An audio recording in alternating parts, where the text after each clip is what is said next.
question from Mr. Kaleem Tahir, studying economics at Birmingham University. Right.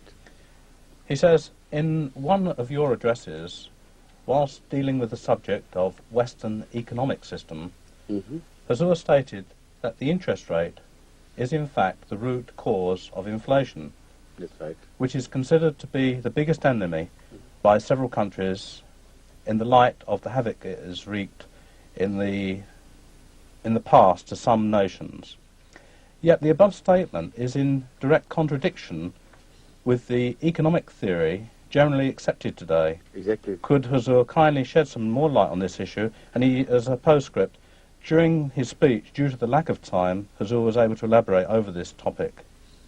You see, that book which has been published, that covers this subject quite, if not entirely comprehensively, but it speaks of much more than I was able to say in my speech he is referring to. So I think he attended that speech but did not follow that with the book. So, yes. So you should study that book. I know what the economists say about it, but I know also that they are wrong, because repeatedly they have been so disappointed by their experimentations with artificially raised high interest and what followed. You know, that became the downfall of Mrs. Thatcher's government. And the Conservatives have not been able to recover from that, forcible treatment of economy. Economies are not forced. No question can be applied to economy. You may think that for the time being you have been able to run away with the measures you take to subjugate economy, but you cannot. It's a free system, entirely a government in its own, and it should be dealt with in accordance with the economic laws created by God. And turning to that, the one law which we read in the Quran is that usury is a fallacy. It does not help you increase your capital, only it creates disorders. Accumulation of economic gains in one particular area of the society does not mean that economically you have benefited. Again, attraction of capital of belonging to other countries through interest rates is also a false measure which does not pay in the long end. Again, an economic boost by exploitation of capital to a degree that it begins to attract to transfer the wealth of poorer countries to richer, more capitalized countries is again a measure of, let's say, not deceit on the part of those who employ it, but a measure of fantasy, which does not appear to be a fantasy. They think it's a real thing, and we can continue with it. But on the whole, what is happening is wealth from some areas, first of all within the country, are removed from certain tiers and levels and shifted gradually to higher levels until they become imbalanced.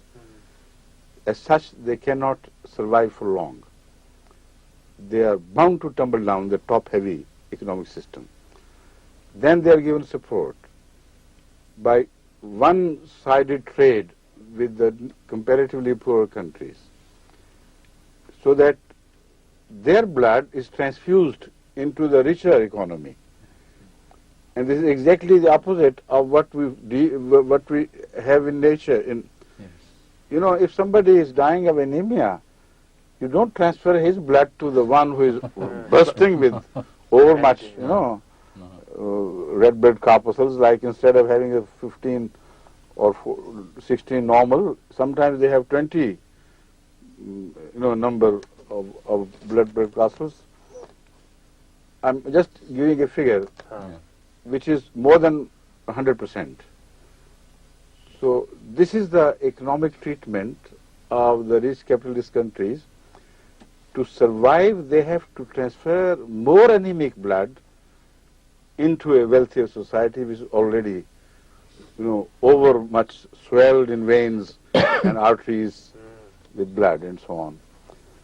Now, that is what I have explained in the book, but I'll try to be brief about it. The overall world economy becomes unstable. It's bound to become unstable. And within the country, what happens is that you realize too late that what the interest rates, the benefits which the interest rates brought in the beginning were only fake benefits. They were not real. They were just airy. What was happening was something else which these economists, I don't know why, do not understand.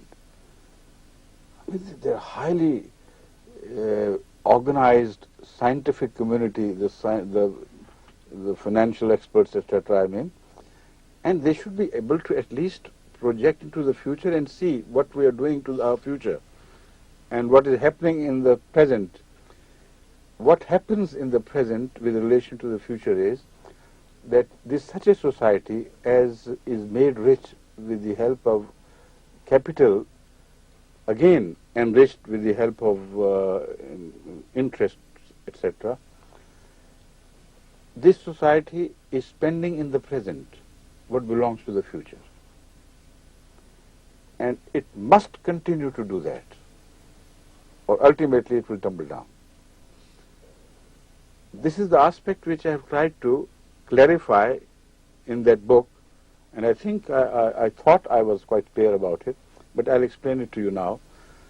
What happens is, in a society where capital is, capital is drawn from the general norm of the society, ordinary people, general run of the society, into fewer hands through banks. For the benefit, which is very visible and obvious, of employing that capital to develop industry. Right? Now you develop industry, and let's forget the foreign trade relationship for the time being.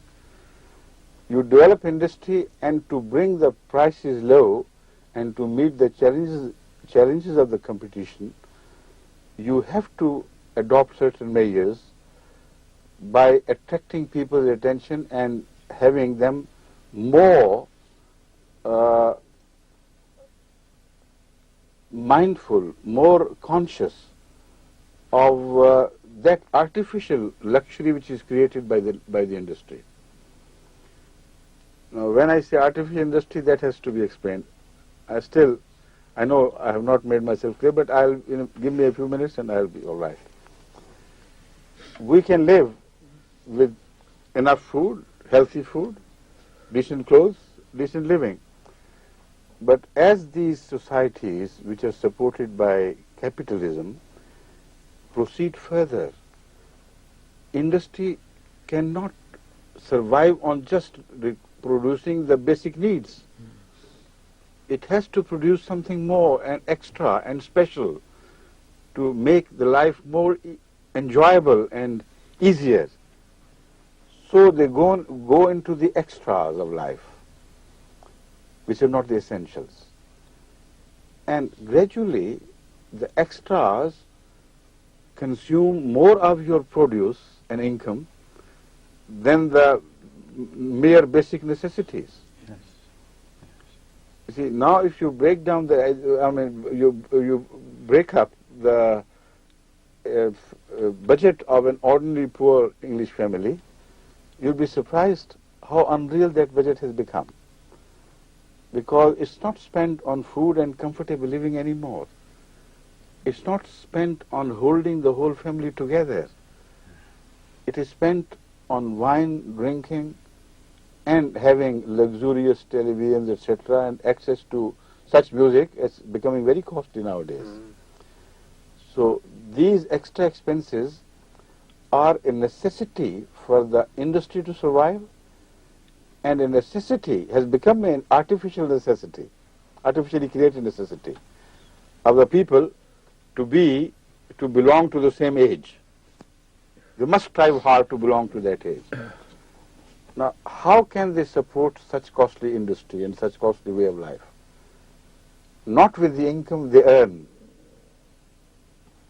during a certain period of time. So they have to borrow from the banks again. They have to borrow and get the reward of the labor they have not yet put in. So they transfer their future into present. And it goes on unnoticed for a while, until this is an artificial way of life, until the banks, the demand of the banks goes on rising, and there is a stage reached where they cannot lend anymore because they are afraid of total loss of the capital. And then the houses are confiscated and things are proscribed, and a chaos develops in the society whereby everybody feels uncertain. Those who have borrowed and those who have lent, both feel very uneasy about things. Then drastic measures again are taken by the government. First, measures to boost the economy artificially, and then to keep the economy stable and save it from tottering down or tumbling down. And this is when the crisis begins.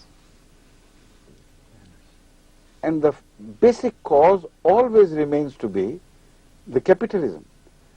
Such countries must increase their trade with the third world, or third world comparatively poor countries. I think this is very true with the American cigarette industry, whereas the government in America are talking of prescribing smoking, as they have done in a large extent. Yes.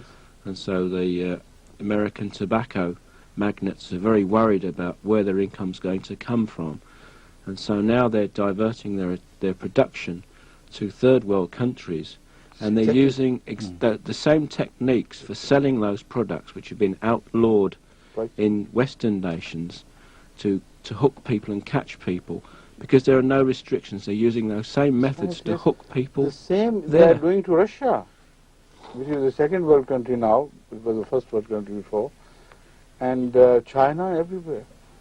The American cigarettes are so much in demand in USSR. It's that brand name again, Marlboros and things like that. And you know, this is what they do to the pollution. The same policy, the same attitude, the same selfishness is displayed in relation to their attempts to solve their problems, whatever they are. You know, the Americans have solved the problem of increasing pollution by raising the height of chimneys to so many 100 feet that they unload the smoke or the filth into a strata of atmosphere where there are strong streams of winds carrying them across America and unloading them into Africa or some other third world country. Yeah. This is true in Britain, where we've had very tall chimneys. One of the reasons why our pollution has got better, because all of these nitrous fumes were wafted over to the forests of Sweden, who are now suffering from massive rain. More so in Norway. That is why, the poor queen was treated with contempt. Not contempt, but I mean, says the bad egg treatment was meted out to her. This is the treatment of the poor people, comparatively poor people, with which they try to cure the ills of comparatively healthier society. Bad eggs were thrown on the poor queen so much. She was just a symbol. She didn't deserve that. Bad eggs should have been thrown at the system of usury, at that system which has created that utter selfishness, where selfishness becomes a necessity.